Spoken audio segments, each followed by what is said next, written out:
Alright guys, when I told you guys that Britain is not innocent in this Nnamdi Kanu kidnapped from Kenya to Nigeria, it just be like the person just they talk. Those people, they know what they did.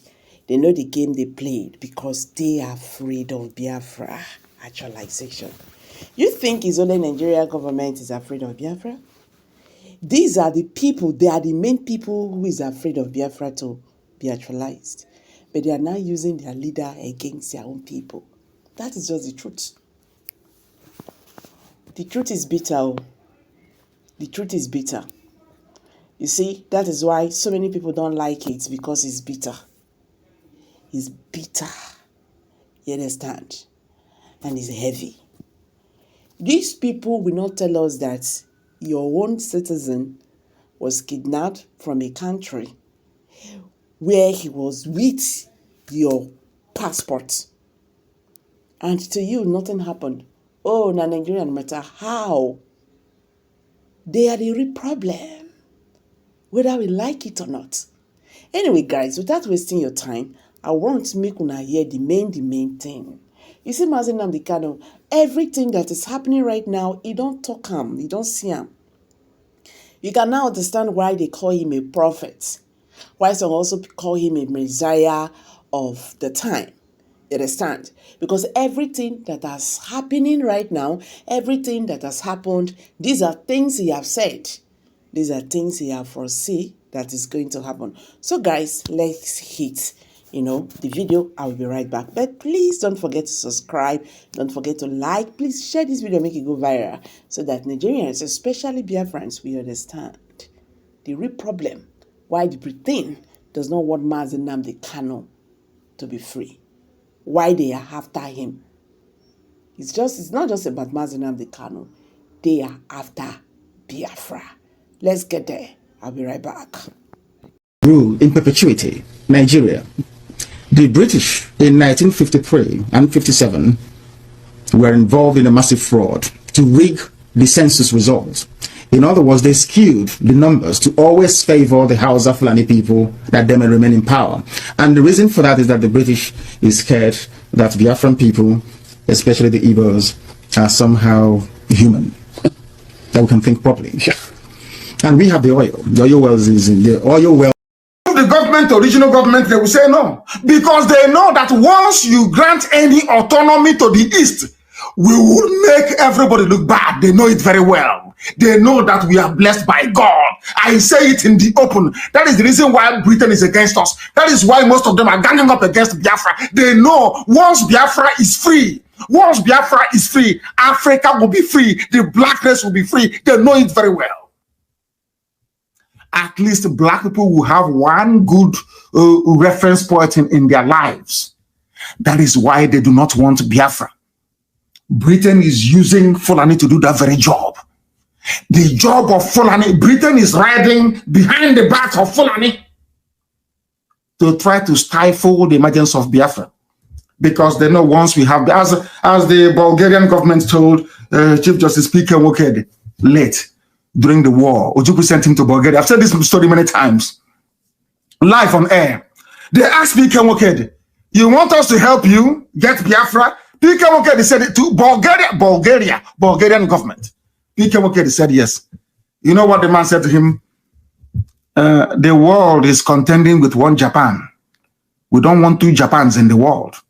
You know what that means? So the reason why people do not want Biafra to come, the reason why the Fulani do not want restructuring back to regions, the reason why there is always this gang up and envy in this, because they know that once we are free, they know that any day you see these people in the East, they are free. They know everybody will start looking for visa to come to Biafra land. They know it. They know we are hardworking. They know we are blessed. They know we are talented. They know we have everything it takes to create a dynamic, vibrant, advanced economy in the black world. That is what they don't want. That is why there is this global conspiracy against us. But Elohim said to me, you must march on. As my mother will sing that song to me.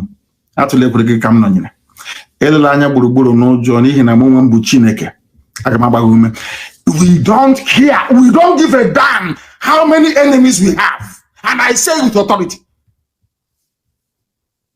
because God Almighty said we should march. We should do what we are doing and we'll do it. That at the end of the day, man cannot take the glory. We'll give the glory to God. We'll go back to worshiping him the way that he intended from the beginning. That is why we are suffering to get Biafra, if you do not know. Some of you don't understand. Reform police, no. The sub-decentralized Supreme Court, no. Everything, remove quota system, no. Everything Fulani believes in is what will drag you backwards. Do you have hospitals? Do you have good roads? What is working in the zoo? You don't even have light. So when you say you want to be part of Nigeria, for what? Why?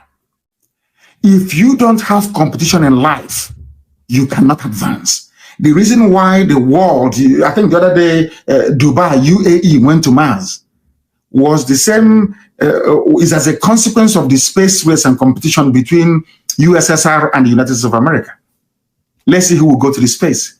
That was how all of you, some of you don't even know how you got mobile phones in the first place.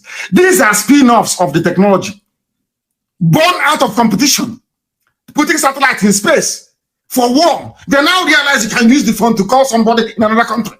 You don't know that? If you don't have competition in the zoo called Nigeria, how can you develop? The only time in life for the 3 years that the zoo recorded some meaningful growth in terms of human development was when they were in their regions. Tafawa Balewa and Ahmadu Bello were doing their best for the north. Chief Awolowo was doing his best for the west. Okpara was doing his best for the east. The economies were growing. There was inward investment from everywhere. Leventis, PZ, manufacturing, everywhere. Until they centralized everything. There is no more. Instead of competition, you bring in quota. A Janjaweed schoolboy is not educated enough to do it. You say, no, he has to go head of customs, head of immigration, head of police, head of army, head of navy, head of air force. And all of you are there just watching, as if Nigeria doesn't belong to all of you, in case, assuming you are claiming all of you are Nigerians. Is that not the case? What do you think has changed all this while? Nothing has changed. The only thing is that this grand conspiracy not to allow Biafra, I say to white people, you are afraid of me.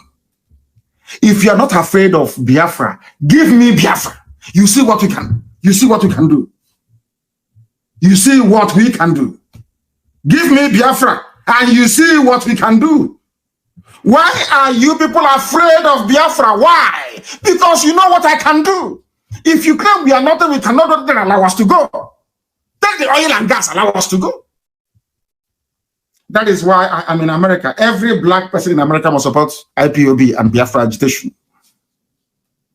Everybody, if you're from Benin Republic, you're from Togo, you're from Ghana, you're from anywhere in the world and you're black, all of you must support. Ask yourself, why is it that Britain doesn't want Biafra to come? Ask yourself that question. Is it because they love you? Have they loved you? Is it because they love you? Do you think that they are stopping Biafra from coming because they love you? No! Because they know that Biafra will liberate you, even including Fulani Janjaweed. They understand it very well. But we are not relenting. Are we relenting? The answer is no. The devil can do all it likes. In the end, Biafra will come. Nigeria belongs to Fulani people. It is a pity that some useless politicians and academics and religious leaders in the South cannot say it. And I say this to you, all of you listening this very morning, afternoon, or night, because the time here now in Houston is 26 minutes past 1 p.m. in the afternoon. I think it is 26 minutes past 8 p.m. in the blessed land of Biafra, I presume. Very soon I'll give you a line and our lines will open. Do you have the phone for me ready? Yep. Are they calling already? Yeah. Of course they will call. Biafrans all over the world. In that same zoo, today, was it yesterday, the Miet Yala, the people responsible for the carnage and the mayhem in the zoo, is saying, allow everybody to bear arms. Because they know they control the army, they control the navy, they control the air force, they know that all the depots, all the armaments are in the north. But I know that some of you are scared. You don't have to be. They say, allow us to bear arms so we can kill everybody because now the Fulani people are ready. They have brought it forward. They wanted to do this thing. This thing they are planning to do now, they wanted to do it in 2022. That was when they planned with Britain to do it, to handle it very well. Because have you ever wondered the reason why, when it comes to Bitcoin, I think CNN covered Bitcoin story, but they can never cover what the Fulanis are doing. Has anyone actually asked themselves that question? Why is it with all these killings and mayhem, no major network in the world is reporting it? They've collected their cash, everything in their pocket. Bill Gates said to them, allow them to kill themselves now. That's how we release their population. They're even encouraging it. Allow everyone to bear arms in the zoo. Mietiara tells Nigerian government, and it is news. If I were the one to say this now, all hell will break loose. It is Fulani. But we are going to defeat them. Us from restoring the kingdom of God upon the face of this very earth in the land of Biafra, without apologies to anybody. I understand that the Sadikin Fulani of Lagos went to see the U.S. ambassador to Nigeria in Lagos a few days ago. And according to the message, or should I say information coming out of the U.S. mission, they said is to foster cohabitation and unity, that diversity is strength. And I want to lay that particular nonsensical narrative to bed tonight before I continue any further. Anybody telling you about strength in diversity, that person is a liar and a deceiver. And the US ambassador is a liar and a deceiver. One thing they don't teach we Africans is this.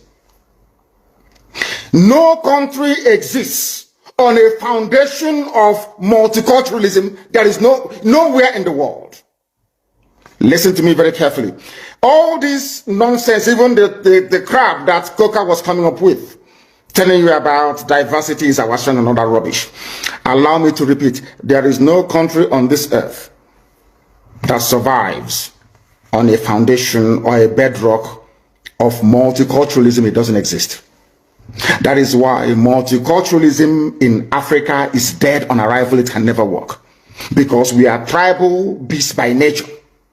We are tribal by nature. That is why we travel from wherever we are during New Year's, during Christmas, during Easter, during New Year Festival to go back home where we come from. Because that is where we identify with. Now, let me ask the US ambassador a very simple question. Is United States of America a multicultural society? US, that was created and built by Western Europeans. US was created, should I say, created by God, of course. Built by Western Europeans. Mostly English people that was fed up with the way of life of the English monarchy. They went to America on Mary Rose. I want to ask the US ambassador, I want to teach Africans what they don't know this evening.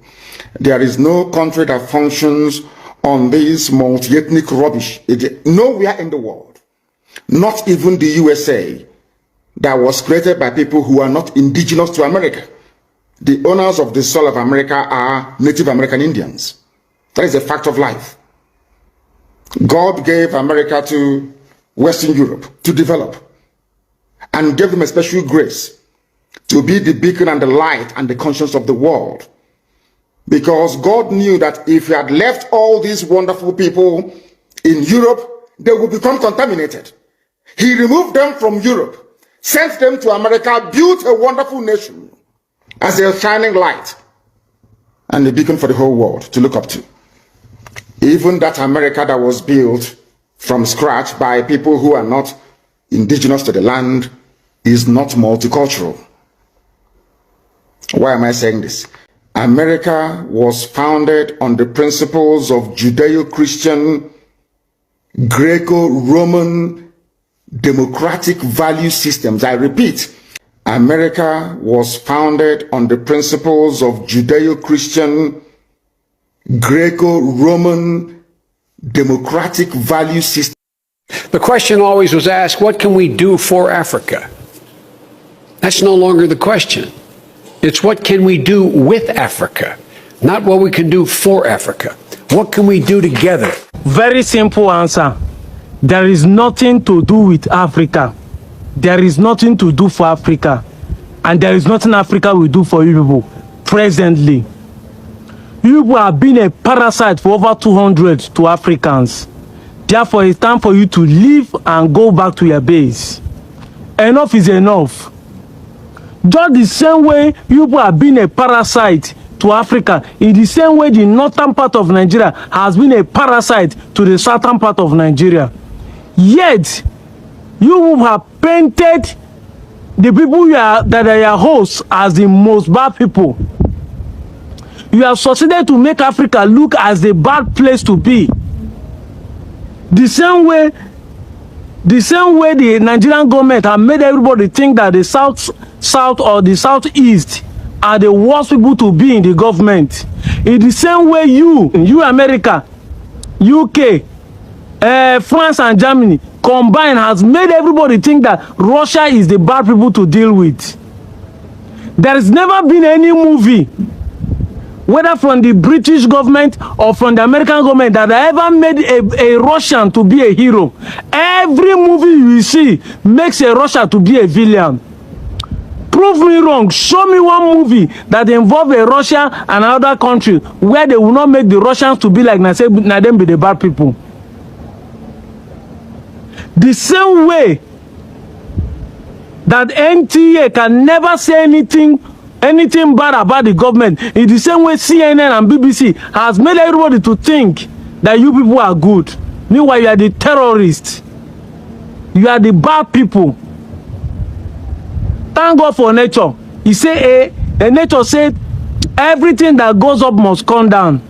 Everything that has beginning must have an end. Every day now for the thief, one day now for the owner.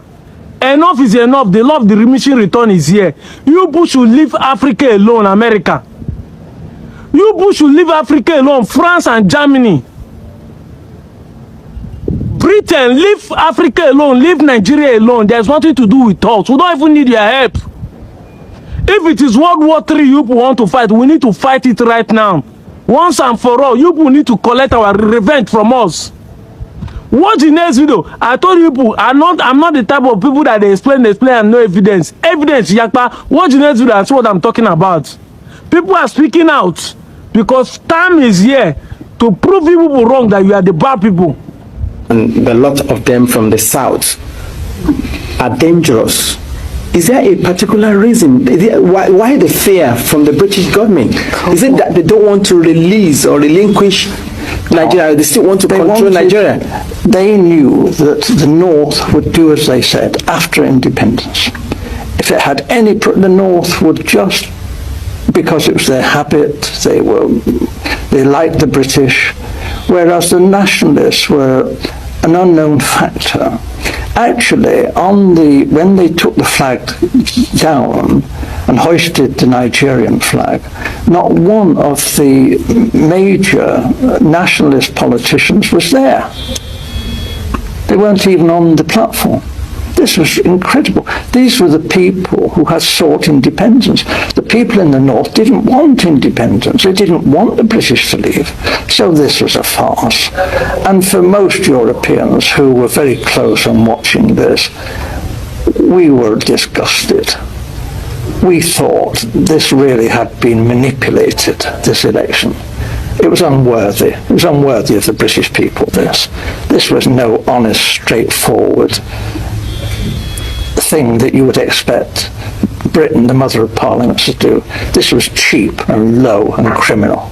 And I opposed it. And I opposed it then, and I've opposed it ever since. And I'm telling you the truth. And I was warned, if I told you this state secret, my life could be forfeit. Earlier on, you said the British government wanted the North in alliance with either of the southern region, either with the Yorubas or with the Igbos. But without which they cannot. They can't do it. Rule the country. The problem was that Awolowo was a highly principled man. Okay. You didn't talk to Awolowo about squalid deals and fixing things. Awolowo was not that kind of person. If you read his books, this man was a world statesman. And his young lieutenant, Chief Enaharo, was brilliant, absolutely brilliant. However, They did do a deal. Alright guys, I hope you learned something from this video. Please don't forget to subscribe, like and share, and don't forget to, give us a thumbs up. Bye for now.